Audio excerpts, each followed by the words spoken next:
Today we are launching a campaign called He for She. I'm reaching out to you because I need your help. We want to end gender inequality, and to do that, we need everyone to be involved. This is the first campaign of its kind at the UN. We want to try and galvanize as many men and boys as possible to be advocates for gender equality. And to do that, we just want to talk about it. But to make sure it's tangible, I was appointed 6 months ago, and the more I've spoken about feminism, the more I realize that fighting for women's right has too often become synonymous with man-hating. If there's one thing for certain, as I know, is that this has to stop. He for She is an invitation for men and people of all genders to stand in solidarity with women to create a bold, visible, and united force for gender equality. At the UN Women Conference, Emma Watson addresses gender equality at her speech, "Gender equality is your issue too."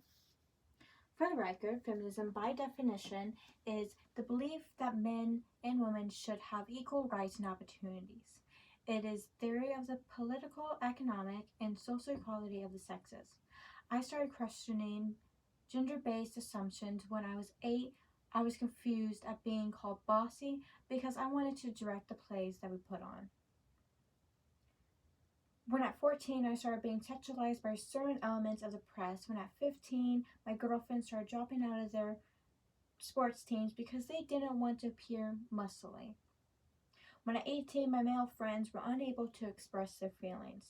I decided I was a feminist, and this seemed uncomplicated to me. By my recent research has shown me that feminism has become an unpopular word.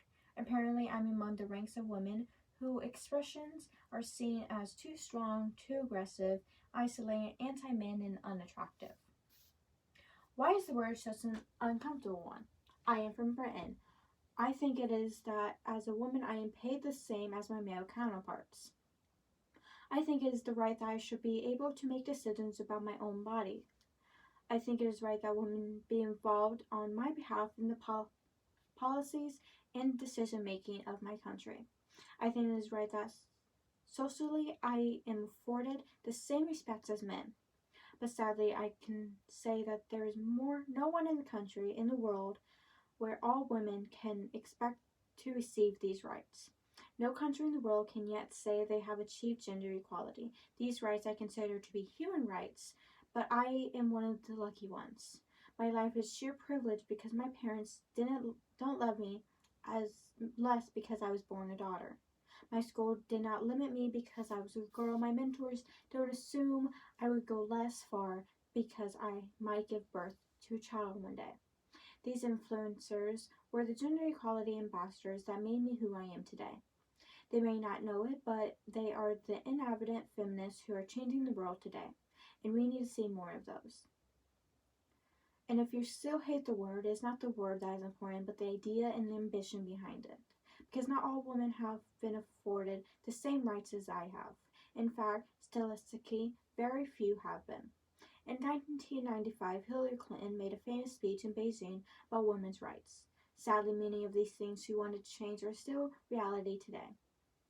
But what stood out for me the most was that only 30% of her audience were male. How can we affect change in the world when only half of it is invited or feel welcome to participate in the conversation? Men, I would like to take this opportunity to extend your formal invitation. Gender equality is your issue too, because to date I've seen my father's role as a parent being valued less by society, despite my dignity in his presence as a child as much as my mother's. I've seen young men suffering from mental illness, unable to ask for help for fear it would make them less macho. In fact, in the UK, suicide is the biggest killer of men between 20 to 49 years old. I've seen men made fragile and insecure by a distorted sense of what constitutes male success. Men don't have the benefits of equality either. We don't often talk about men being imprisoned by gender stereotypes. But I can see that they are, and that when they are free, things will change for women as a natural consequence. If men don't have to be aggressive in order To be accepted, women won't feel compelled to be submissive. If men don't have control, women won't have to be controlled.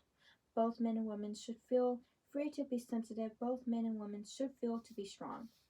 It is time we are all perceived gender on a spectrum, not as two opposing sets of ideas.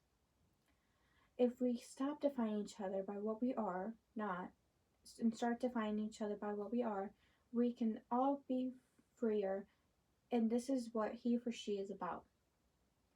It's about freedom. I want men to take up this mantle so their daughters, sisters, and mothers can be free from prejudice, but also so that their sons have permission to be vulnerable and human too.